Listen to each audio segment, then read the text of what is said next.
Bonjour à tous et bienvenue dans le journal du théâtre. Nous sommes aujourd'hui dans les anciens chais de la ville de Paris et plus précisément au musée des Arts Forains.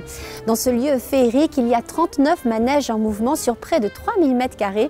Le plus vieux d'entre eux date de 1850. En attendant de découvrir le théâtre du merveilleux, voici le sommaire.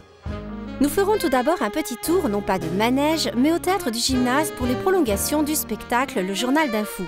Pour la séquence plein feu, je partirai à la rencontre d'Arnaud Denier et de Jean-Pierre Leroux pour Don Juan. Mais tout de suite, on prend la direction du Petit Hébertot.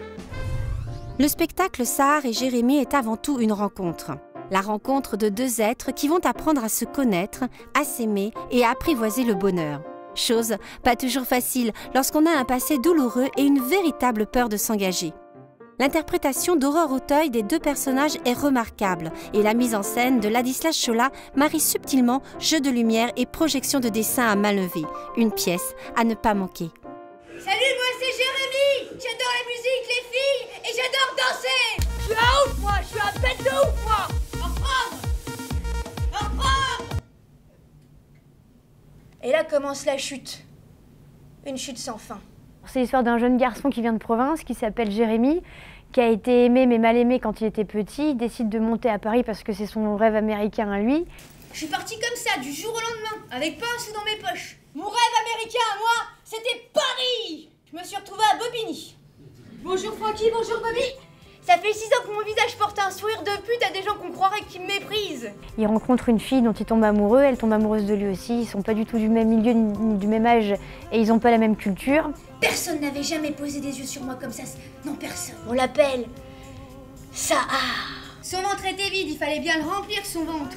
Alors je lui ai fait un enfant. C'est une histoire d'amour en fait et ça parle du bonheur, la quête du bonheur.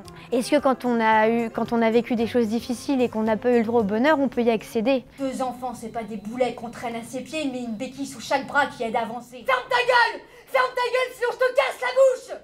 Je suis née le même jour que Jésus. La preuve que ça porte pas bonheur d'être né le même jour que lui, on est des persécutés tous les deux. Et l'avantage d'avoir un très bon metteur en scène, c'est que Ladislas a mis beaucoup d'humour dans la pièce. Donc on alterne entre le rire et l'émotion. Tu fais comme ton père, quand tu aimes, tu détruis. Je t'en supplie, ça, viens me chercher! J'ai menti à ça, et je me suis menti à moi-même pendant 3 ans. Ces 3 années de mensonges, ça a été les plus belles années de ma vie.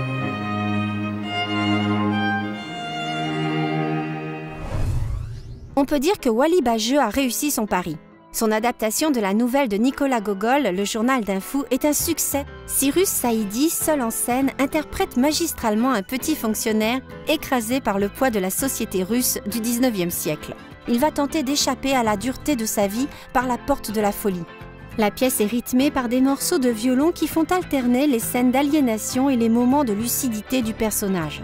Un spectacle déroutant et intense à ne pas rater. Nous sommes aujourd'hui le 14 septembre, Hélène. 7 octobre, mercredi, bureau du directeur, je taille toutes ses plumes. 22. J'ai pas l'argent, voilà. Le chef de bureau a mis en rage. Aujourd'hui, le 24. Le 43 avril, aujourd'hui est le jour du plus grand des triomphes. L'Espagne a un roi. Je sens celui-là, c'est Mais je crache moi.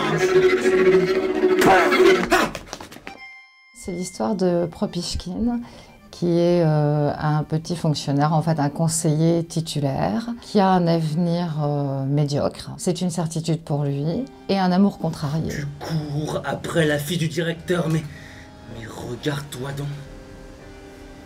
Songe un peu à ce que tu es. L'amoncellement de chocs émotionnels va faire qu'il va basculer en dehors de toute réalité. J'allais m'excuser. Non.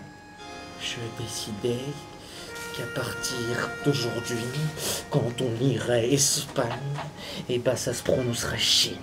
On s'aperçoit que quand on parle des peurs humaines, rien ne vieillit. Et ce texte est intensément moderne. Mais je crache sur vous, moi! Bande d'incapables! Nous sommes aujourd'hui entre le jour et la nuit.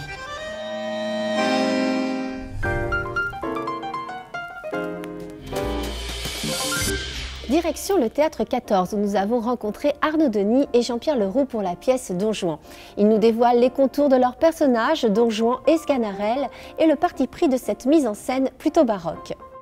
Don Juan de Molière, c'est l'histoire d'un homme, d'une âme, je dirais, qui défie le ciel, qui passe de parjure en parjure, qui cherche une autorité, qui tombe amoureux de toutes les femmes sur lesquelles qu'il rencontre et qui provoque Dieu, en fait. C'est l'histoire de l'homme face à sa conscience. Et Don Juan finit brûlé aux enfers. C'est l'histoire d'un homme face à son destin, c'est l'histoire d'un homme qui cherche une autorité divine et qui ne la trouve pas. Moi, je suis là un tout petit peu pour être comme une sorte de conscience humaine, chrétienne. Malheureusement, j'échoue dans toutes mes actions, mais avec humanité, avec tendresse, parce qu'il a aimé son maître. C'est sûr et certain que d'abord, c'est un couple indéfectible. Parce que lui, il a besoin de moi pour me prouver toutes les saloperies qu'il fait, et moi, je voudrais essayer de le sortir de l'immonde dans lequel il se trouve. Et donc, c'est un couple peut-être improbable, mais indétachable. C'est Sganarelle, le couple Sganarelle-Don Juan. Et ça n'est pas du tout un chef-d'œuvre classique, sage. C'est une pièce maudite, c'est une pièce dangereuse. Louis Jouvet disait « ne touche pas à ça » à ses élèves. C'est une chose brûlante. Et une chose, moi, que j'ai souhaité, j'espère qu'on retrouve dans cette version, c'est qu'il y a quelque chose de dangereux à jouer cette pièce. Il y a une malédiction sur cette pièce.